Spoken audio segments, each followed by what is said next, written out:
Langmani duariyo jengkenai malayui khabai kha manjulai ashagi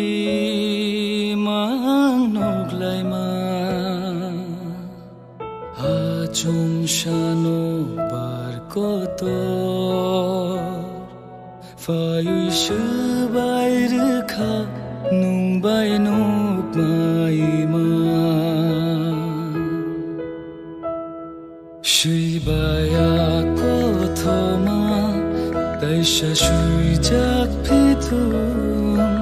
Ayang mai shing nungbai malayu Watuyo tok shaten tai tino rutu huino no tong thai shano Shibaya kothoma Daisha shui jak pitu Ayang mai shing nong bai malayu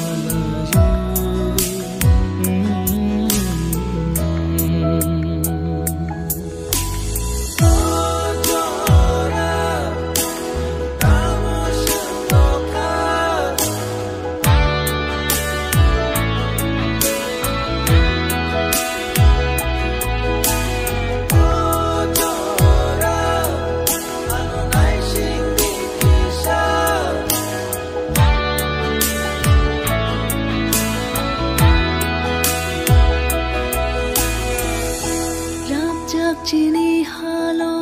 chona nang shina Shumai haparo tong thai kurui kha Man masya shi Mutai ni thani Chana ni nang shina Habai no kha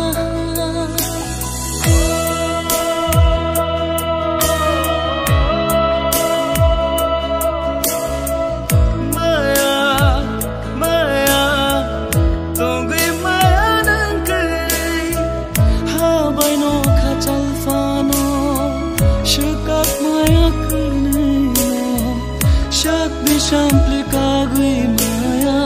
nang kurui bahai toma Mana masurago kapang kaki supaya Shibaya kothoma Deisha shija